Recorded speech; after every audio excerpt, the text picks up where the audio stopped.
Hey guys, it's Sarah Sweeney at the Care House. I've got Brandy with me here today. We're at Galactic Comics. Dale, the owner, invited us to talk about how comic books can change children and how it helps them heal from trauma. So let's go talk to him. Come on.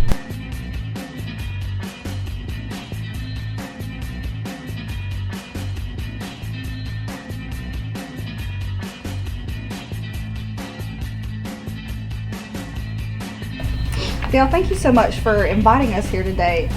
Tell me, why do you support the Care House? I've always believed in what the Care House stood for, especially with, helping abused children and abused families. So I've always been a firm believer. Children. I'm a family man. I've got 4 children myself, and it's really hard for me to understand, first of all, why somebody would want to abuse a child. But it's harder on the child, not just because of the act itself, but because emotionally and mentally it can really mess them up. And what the Care House does is phenomenal to try and reach these children. And I think it's something that we need, because we can't forget about the kids. So tell me, how can comics be important in a child's life? Reading comic books, you kind of take your time with them, because you're not just reading the words, you're absorbing the pictures, and the words and the pictures come together. And so, it takes me 20 minutes to read a comic book even today, but it's because I take my time to absorb what's going on in the book. And a lot of people think that comics don't use really complicated language, but you'd be amazed at the amount of comprehension you have to develop to understand what they're saying, because of the wording and stuff like this. They don't just use simple words, they use complicated words. Not only that, but you have to read between the lines. Exactly. The whole story exactly. isn't told to you. That's right. You have to kind of figure out, because they even do some comics where they don't write words in them at all, and you develop the story in your own mind just based on the pictures. One of the perks of being a comic book store owner is whenever, especially a small child, comes into a comic book store for the first time. I've always felt that this type of environment, when you walk in, should have a wow factor to it. It should stimulate the imagination as soon as you walk through the door. And it's always been a policy in this store that if you've never had a comic book, or you've never owned a book and this is your first time, your first comic is free. And I let them choose from any comic in the store, other than, of course, the really expensive ones, of course, but Right. But they'll have 40,000 comics to choose from. And when they hear that they can have their first one for free, it stimulates them, the look on their face, because then you can it's almost like you can physically see the imagination start. And so then they go through, and the joy of looking for something that you're interested in, whether they like Spider-Man or Captain America or Batman or whoever it may be. They just love the fact that they're getting ready to get something that is based on a character that they love for free. And so, of course, reading comics teaches values, teaches you how to handle certain situations, how to be able to be brave, honorable, things like this. And then, of course, the imagination part of it is just that's to me, that's the best part for me as I see the kids come into the store, is just watching them, because that is my reward.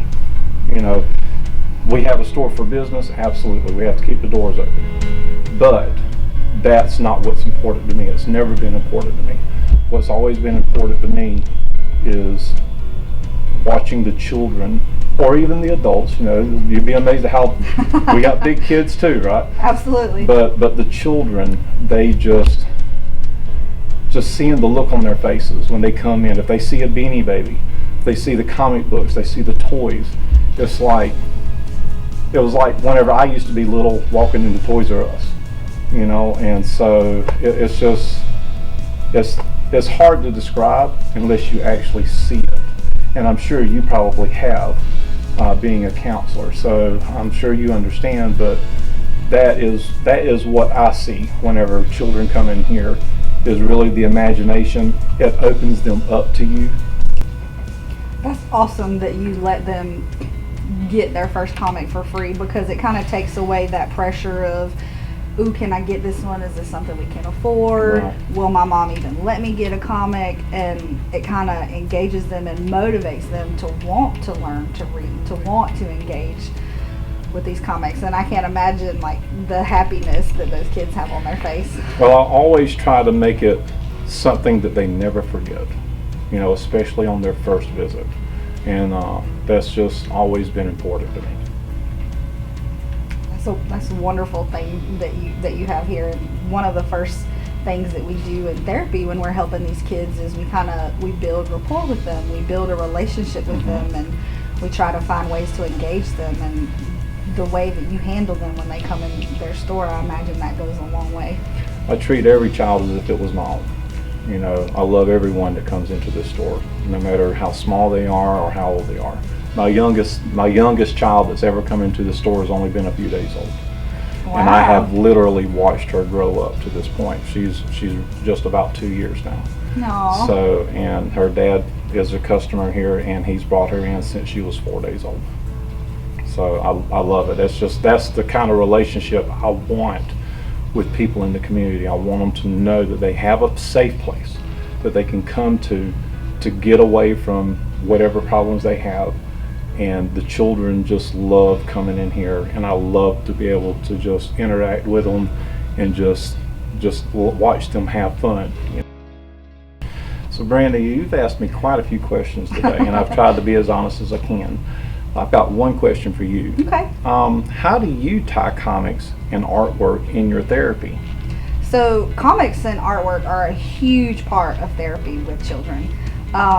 We use comics and artwork in many, many different ways. We often have the kids draw their feelings. They draw pictures of their family.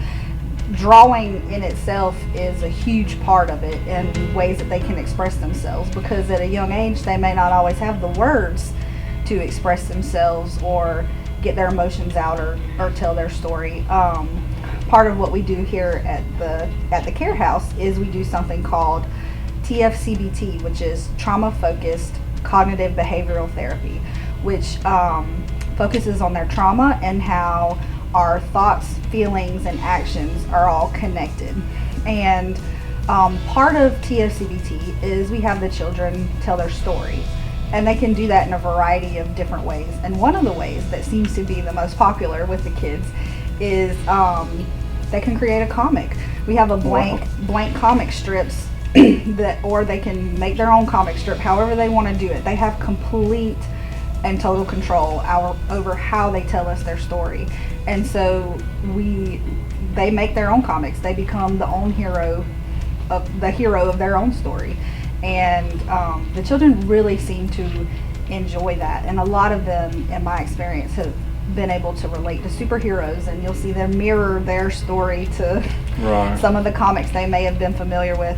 And then comics are also used a lot. We read books all the time in therapy to help get messages across to the children, or to use them as a teaching tool. And so comics can, as you mentioned, I believe earlier, they can help teach the children values. They can see that trauma it can normalize the trauma, because many superheroes have been through trauma in their past, and they've gotten past it, and they've become the superhero, and they've triumphed over the evil that was in their lives. And the children really, really relate to that in a way that they don't necessarily relate to other stuff. Wow, that is amazing. I had no idea it has that big of an impact in your therapy. That's really incredible. So, what's a quality that superheroes can teach children? Well, I don't really feel like I'm qualified to answer that question. You probably should talk to some superheroes, and believe it or not, I've got a couple of friends here in the store that can help you out if you'd like to follow me. Okay.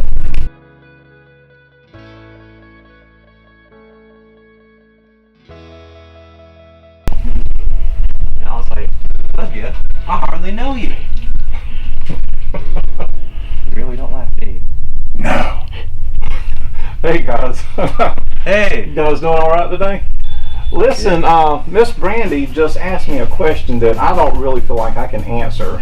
She asked me what quality could children learn from superheroes, and I figured, I mean, what better way to get a good answer than to get it from people who have that experience? So, you want to answer the question?